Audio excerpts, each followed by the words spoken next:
Hello students. Today we will talk about example of a non-measurable set. So today we are going to talk about example of a non-measurable set. Okay, it means we are going to construct one set first, and then we will show that this set is not going to be measurable. Okay, so this thing will be done in two steps. At first, we will construct one set. We will define its elements and what are the properties that this set is satisfying. And then we will show that the set that we have constructed, that is a non-measurable set, means that is not measurable.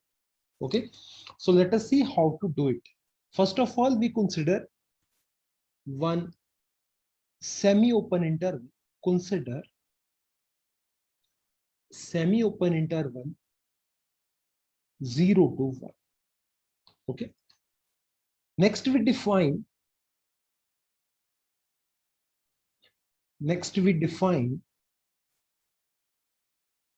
a relation. So I'm denoting my relation by this symbol on this semi-closed interval 0 to 1 as two elements x and y are related to each other, means x is related to y if x minus y is a rational number. Okay, so first of all, we consider one semi-open interval 0 to 1. Then we defined a relation on this interval as the two elements x and y are related to each other by this relation if x minus y, if their subtraction is a rational number. This is how we start. Now one can very easily verify that this relation defined on this interval is going to be an equivalence relation. So I will go through it very quickly. First thing is we need to see that whether this relation is reflexive. If you look for the reflexivity part, x is related to x. Why it happens? Because x minus x is going to be 0 and 0 is a rational number. So clearly x is related to x. Okay, so that means this relation is reflexive. Secondly, if we take x is related to y, now we want to show that this relation is symmetric. Okay, so if x is related to y, then x minus y is a rational number. So now if you take minus outside, then you can easily show that the y minus x is also a rational number. If x minus y is a rational number, then y minus x is also a rational number. That means our relation is symmetric. Okay, third thing is if x is related to y and y is related to z, you can see it is very easy to see. The first thing that I have written, x related to x. This is true. Why? Because x minus x is 0 and it belongs to rational. Second, if x is related to y, this means x minus y is some rational number r. Okay. Then what about y minus x? It is minus r. It is also a rational number. So this means y is related to x. What about the third thing? Third thing, I want to show my relation is transitive.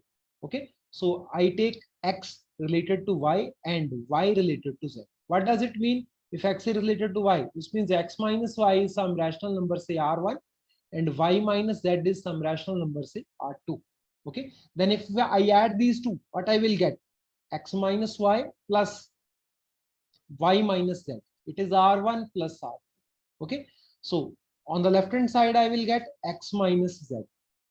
So it is r1 plus r2. This is again a rational number, say r. Sum of two rational numbers is again a rational number. So this means x is related to z. So I see that my relation is, firstly, it is reflexive, it is symmetric, and finally I have shown it is transitive. So this means that the relation that I have defined above, that relation is an equivalence relation, and it is very easy to verify that the relation that we have defined is an equivalence relation. Okay, So if required, you can write these steps. Otherwise, I'm skipping this part. I will not write it. I have simply explained it. So initially we took this set and we defined a relation on this, and we have shown that this relation is an equivalence relation. Clearly, the relation that we define, the relation is an equivalence relation. It is very easy to see that this relation is an equivalence relation, right? Next, so if this relation is equivalence relation, then this gives rise to partitions of the set, and that further give mutually disjoint equivalence classes. Okay, therefore this relation,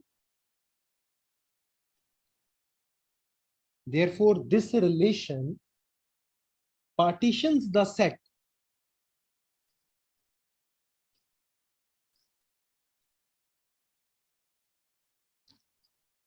this 0 to 1 into mutually disjoint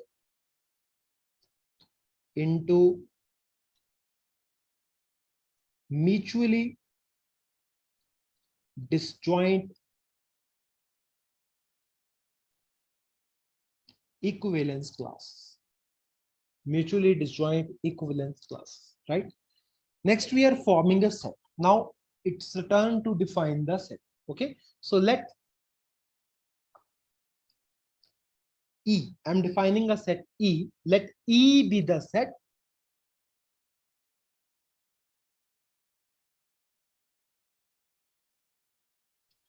defined by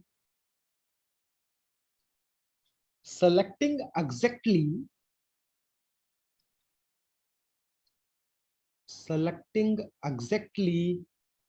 one element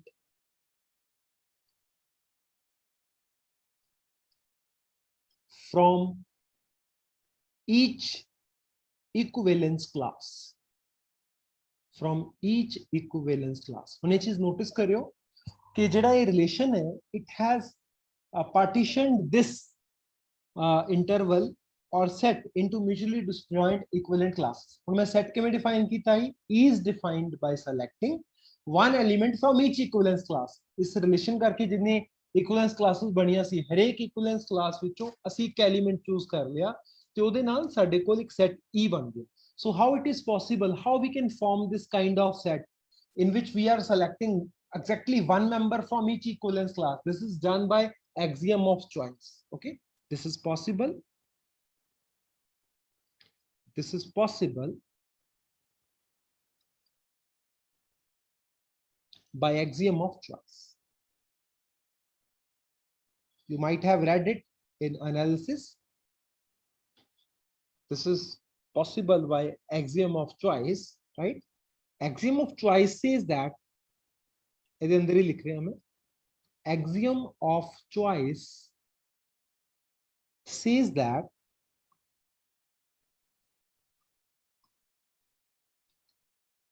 given any set,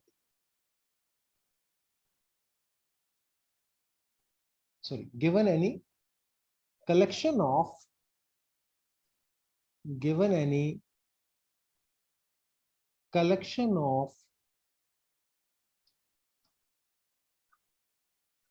non-empty sets, we can form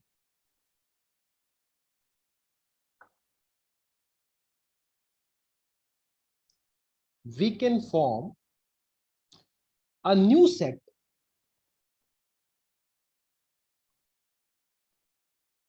by selecting exactly one element,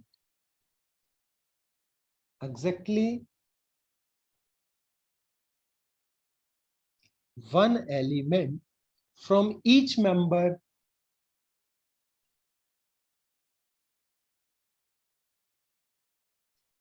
of the collection. So इसका की मतलब है, suppose करो ये मैं particularly आते मेरे को एक डिसजॉइंट कलेक्शन है, सपोज करो मेरे को कुछ इस तरह के सैट्स बनते हो, ओके। सो इस तरह की पार्टीशन मेरे को कोई अवेलेबल हो, जिवें इत्थे डिसजॉइंट पार्टीशंस बनिया हुई ने, इस करके मैं इस तरह की डायग्राम दिखा रहा, ओके। सो ये मेरे को एक कलैक्शन है डिफरेंट सैट्स की, राइट। सो अगर तुसी नोटिस करो हुण इहदे विच एक्सियम ऑफ चॉइस के मुताबिक I can pick exactly one element from each of these sets. अगर मैं सारे चो एक्जैक्टली वन पिक कर ला तो जेड़ा मेरे को न्यू सेट बन के आया, I am calling that set is, okay. So clearly क्योंकि जेड़ा जेड़े मैं पार्टीशंस दे अंदर जेड़े जेड़े पार्ट्स दिखाए ने, ये सारे दे सारे पार्ट्स कित्थों बने हुए ने, all these are partitions of the interval 0 to 1, 0 to 1 वाले पार्ट, ठीक है। ਇਹਦਾ मतलब आ ਜਿਹੜੇ एलिमेंट्स सिलेक्ट ਹੋਏ ਨੇ ਉਹਨਾਂ पार्ट्स ਵਿੱਚੋਂ ही सिलेक्ट ਕੀਤੇ गए हैं। So clearly one may notice that E is subset of 0 to 1, क्योंकि ई ਜਿਹੜਾ है क्योंकि वो सिलेक्ट किया गया पार्टीशंस, तो पार्टीशंस किदियां कीतियां हुई ने इसदियां, ठीक है। सो ई ਜਿਹੜਾ होएगा that is always going to be subset of this, ठीक है। ਹੁਣ ਅਸੀਂ ਸੈਟ ਤਾਂ ਕੰਸਟਰਕਟ ਕਰ ਲਿਆ, ਹੁਣ ਨੈਕਸਟ ਅਸੀਂ ਕੀ ਸ਼ੋ ਕਰਨਾ ਚਾਹੁੰਦੇ ਹਾਂ, we want to show that E is non measurable, okay. So अगर ई ਨੂੰ ਅਸੀਂ नॉन मेजरेबल प्रूव करना है ਉਹਦੇ ਲਈ ਸਾਨੂੰ ਇੱਕ ਦੋ ਚੀਜ਼ਾਂ ਹੋਰ ਸ਼ੋ ਕਰਨੀਆਂ ਪੈਣਗੀਆਂ, I am going to prove that, ठीक है। Next we claim that, next we claim that E is non-measurable। ਅਸੀਂ शो करना चाह रहे हैं E is non-measurable, that is E is not Lebesgue measurable। सो ਹੁਣ ਅਸੀਂ ਇਸ ਚੀਜ਼ ਨੂੰ ਕਿਵੇਂ ਸ਼ੋ ਕਰਨਾ, ਸੋ ਇੱਥੇ ਜਾਣ ਤੋਂ ਪਹਿਲਾਂ first of all we need to prove something else। ਉਸ ਤੋਂ ਬਾਅਦ ਅਸੀਂ ਇਸ ਪ੍ਰੂਫ ਵੱਲ ਜਾਵਾਂਗੇ ਕਿ how to show this is Lebesgue not Lebesgue measurable or it is non measurable set। ਇੱਕ ਦੋ ਚੀਜ਼ਾਂ ਦੀ ਸਾਨੂੰ ਰਿਕੁਆਇਰਮੈਂਟ ਹੈ, ਪਹਿਲਾਂ ਅਸੀਂ ਉਹ ਪ੍ਰੂਵ ਕਰਾਂਗੇ ਸੈਟ ਦੀਆਂ ਕੁਝ ਪ੍ਰੋਪਰਟੀਆਂ ਜਿਹੜੀਆਂ ਸੈਟੀਸਫਾਈ ਕਰਦਾ, ਠੀਕ ਹੈ। First of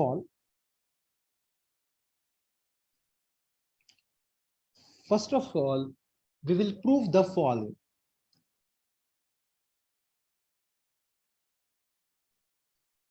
we will prove the following। पहला सी एक दो चीजें शो करा। What is the first thing that we want to show, part A. पहली चीज शो करना चाहते हैं कि if x belongs to our given interval 0 to 1, then x belongs to E plus R for some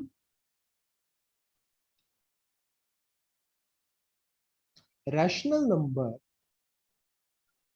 for some rational number R belonging to open interval -1 to 1। ये पहली चीज है। बेसिकली ਅਸੀਂ ਇੱਥੇ ਗੱਲ ਕਰ ਰਹੇ ਹਾਂ ਐਲੀਮੈਂਟਸ ਆਫ E ਦੇ ਬਾਰੇ ਕਿ ਕਿਹੜੀਆਂ ਪ੍ਰੋਪਰਟੀਜ਼ E ਸਾਡਾ ਕਿਹੜੀਆਂ ਪ੍ਰੋਪਰਟੀਜ਼ ਨੂੰ ਸੈਟੀਸਫਾਈ ਕਰਦਾ। Second thing, if R and S are distinct rational numbers, are distinct rational numbers, अगर ये डिस्टिंक्ट रैशनल नंबर्स ने तां की होएगा, then E plus R intersection E plus S is going to be empty। ਅਸੀਂ ਦੋ ਚੀਜ਼ਾਂ ਪਹਿਲਾਂ ਸ਼ੋ ਕਰਾਂਗੇ, ਫਿਰ ਅਸੀਂ ਪ੍ਰੂਵ ਕਰਾਂਗੇ ਕਿ ਜਿਹੜਾ ਸਾਡਾ ਗਿਵਨ ਸੈਟ ਹੈ that is not measurable। okay, so first of all I am going to write proof of part A। पूरा लिख लियो, मैं शॉर्ट से लिख रहे हैं। First of all, I'm going to write proof of part। How to prove it? Suppose that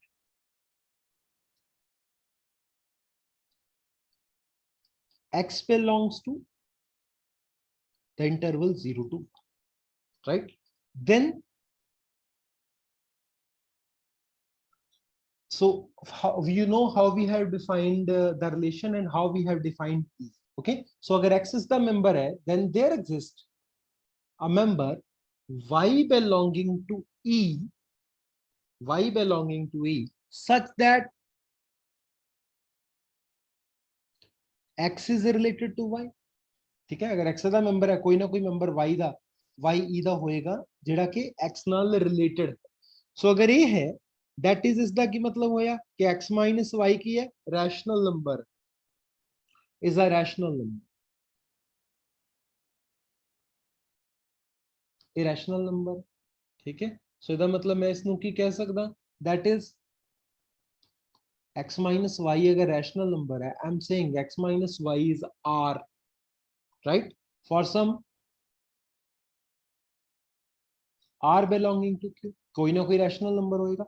This further means can I say my x is equal to y plus r, so x की बन गया y plus r, so on y की है y is member of e, so I can say this belongs to e plus r, right। सो ਜਿਹੜਾ ਮੇਰਾ r ਹੈ ਉਹ ਕਿੱਥੋਂ ਬਿਲੋਂਗ ਕਰੇਗਾ ਅਗਰ ਤੁਸੀਂ ਨੋਟਿਸ ਕਰੋ r is belonging to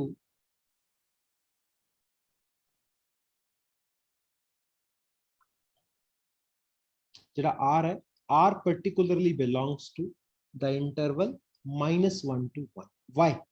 Because x lies between 0 to 1, right, y also lies between sorry x भी 0 तो 1 लाई कर दे मेरा तो y भी मेरा 0 तो 1 लाई कर दे, right, x lies between 0 to 1, y also lies between 0 to 1, right। This means what about my x minus y? It also lies between, जो माइनस करांगे बेटा कितने आ सकता है -1 to 1, so this means r belongs to -1 to 1, that's why I have written r belongs to this। So this proves my first part, this proves my part, okay, which proves, so I must write which proves part। Next I need to show the second part, proof of part B। Part B लिए सी की show करने के if r and s are two distinct rational numbers we have to show e plus r intersection e plus s is empty, okay। We will show this by contradiction, since we want to show that these two have non-empty intersection, have empty intersection, and the intersection है कुछ नहीं है, so I want to show, so मैंने show करांगा by contradiction, ठीक है। If possible then let, if possible then let there is a member x that belongs to e plus r intersection e plus s for two distinct rational numbers are not equal to s। ਇਹਦਾ मतलब ਕੀ ਹੋਏਗਾ बेटा, this means x ਇਹਦੇ ਅੰਦਰ ਵੀ ਹੈ ਇਹਦੇ ਅੰਦਰ ਵੀ ਹੈ, so this means x belongs to e plus r and intersection ਨੂੰ belong ਕਰ ਰਿਹਾ ਹੈ x belongs to e plus s, correct। This implies, so x has the formation y plus r, okay, and x has the formation z plus s for some yz belonging to e, correct, okay। further ਸਾਡੇ ਕੋਲ ਕੀ ਆਇਆ, this further means, so ਇਹ ਦੋਨੋਂ representation ਕਿਹਦੇ ਲਈ ਨੇ x ਦੇ ਲਈ, ਇਹਦਾ ਮਤਲਬ y plus r is equal to z plus s ਹੋ ਗਿਆ, ठीक है, क्योंकि x the representation C. so this further means y minus z is equal to s minus r, okay। so s minus r ये भी rational number है, so this is a rational number, so this means y minus z की आ गया, this belongs to rationals, this is a rational number, so or I can write simply, so this is a rational number, is a rational number। if it is a rational number, so this means y and z are related to each other, so this means y and z are related to each other, okay। so if y and z are related to each other, this means y and z are belonging to the same equivalence class, so this implies y and z belong to the same equivalence class। if y and z both belong to the same equivalence class, is it possible? But this is a contradiction, contradiction to what? It is contradiction to the construction of e, okay। but This contradicts the construction or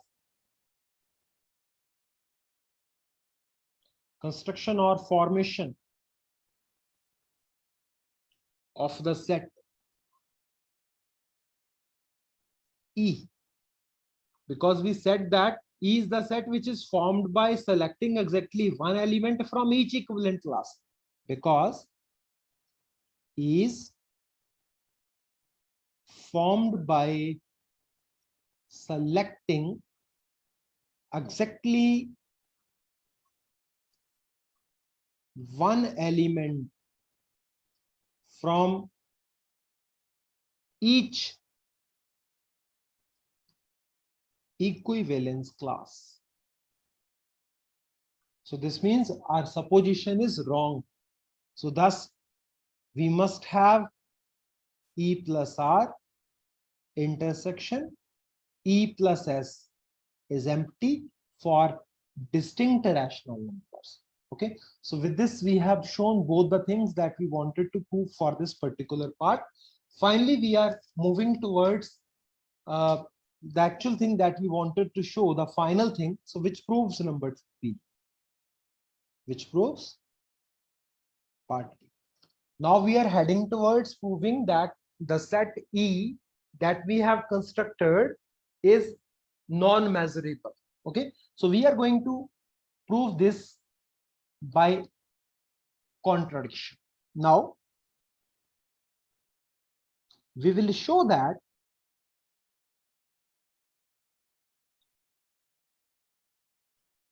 E is not Lebesgue measurable.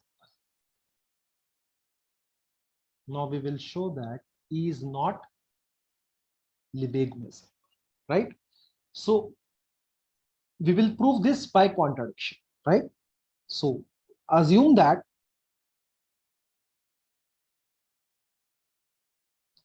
E is Lebesgue measurable. ਅਸੀਂ assume ਕੀ ਕਰ ਰਹੇ ਹਾਂ? We are assuming that E is Lebesgue measurable, and so if it is Lebesgue measurable, that means there is some measure that is associated with it. And suppose that alpha is the measure for this set E. Okay, alpha is the measure for this set. Now define, we are defining a set S which is taken as union of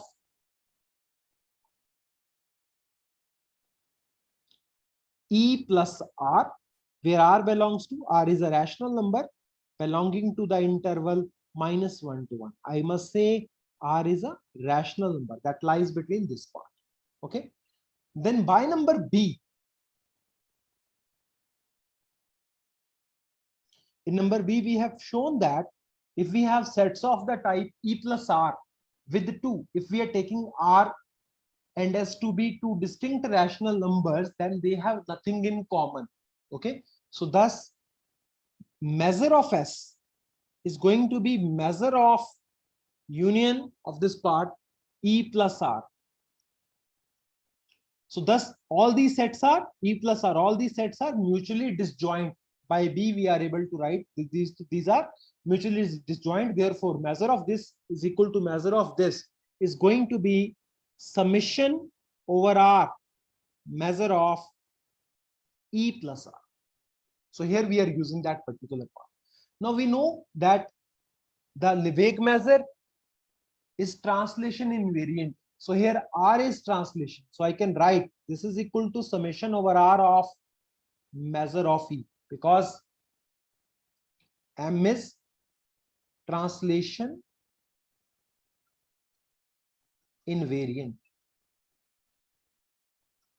because M is translation invariant. Okay, we know this, that's why we are able to write so. Okay, let us say this is number 1. Also, what you can say about your set S, S is clearly contained inside -1 to 2. It is very easy to see, because our set E is contained in the interval 0 to 1. Okay, and my R belongs to -1 to 1. Just see. So what you can say about your E plus R? So your E plus R is contained in from -1 to 2. So further S is defined using E plus R. Therefore, it is clearly contained in this part. So what about measure of S? So measure of S, since S is subset of this interval, so its measure is going to be less than equal to measure of this interval -1 to 2. What is its measure? You can find it very easily. Since it is an interval, so its measure is going to be length of the interval, that is 2 minus -1. So I get it 3. Okay, so this means we have shown that measure of this set S that we have constructed is going to be less than equal to 3. Let us call this as number 2. But according to number 1, but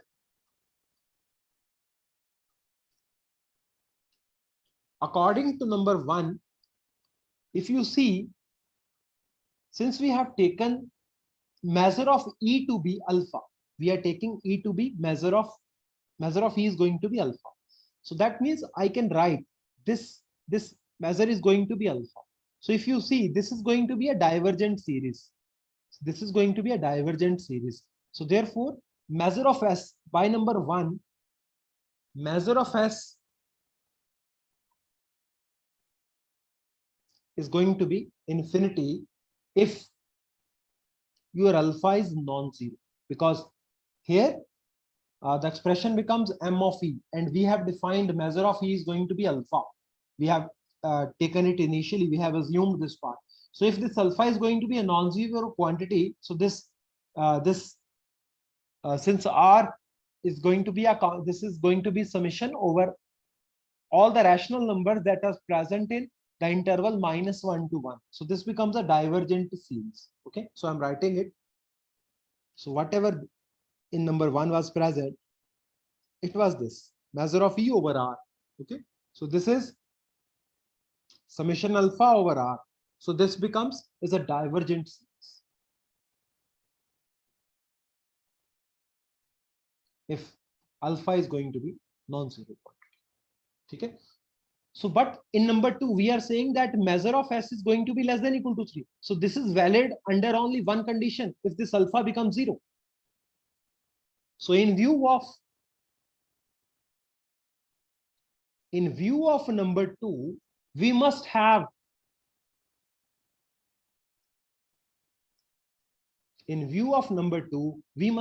alpha 0, because if alpha is non-zero, then measure of S should be infinite. Okay, this contradicts the part measure of S is less than equal to 3. So this is possible only if our alpha is 0. Okay. On the other hand, by part A that we have proved earlier, that shows that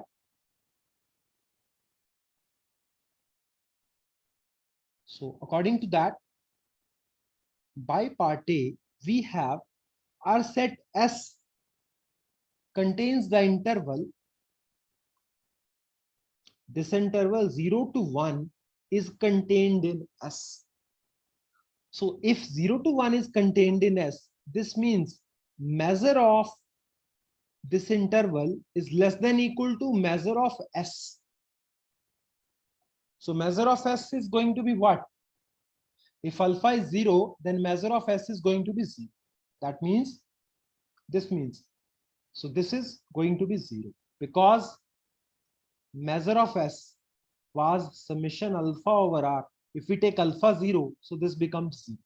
So what is measure of this set? This is 1. So it says 1 less than 0, which is absurd, which is not true, which is wrong.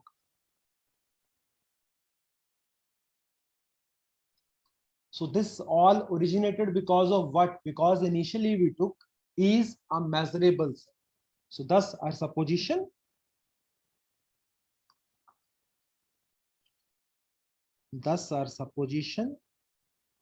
that is measurable is wrong. Hence,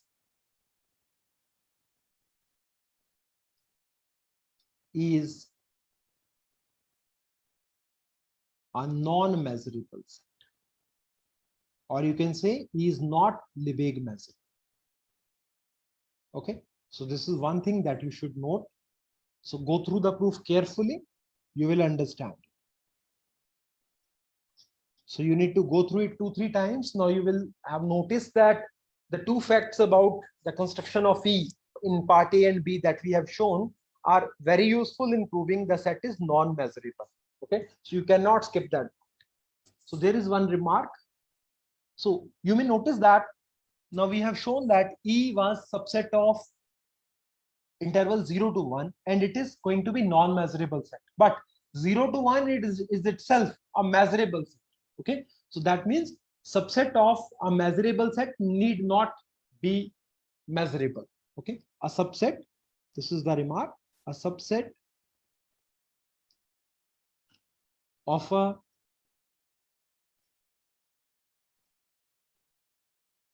measurable set need not be measurable.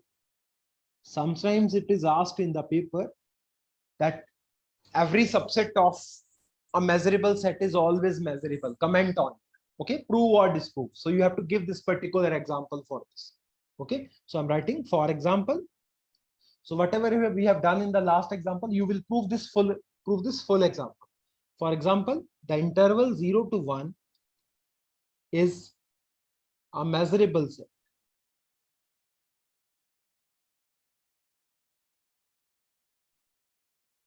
Is a measurable set, but the set E is a subset of this interval 0 to 1, which is not measurable, which is not measurable. So we stop here today. So please go through it carefully, and in case you find any difficulty, so then you can discuss with me.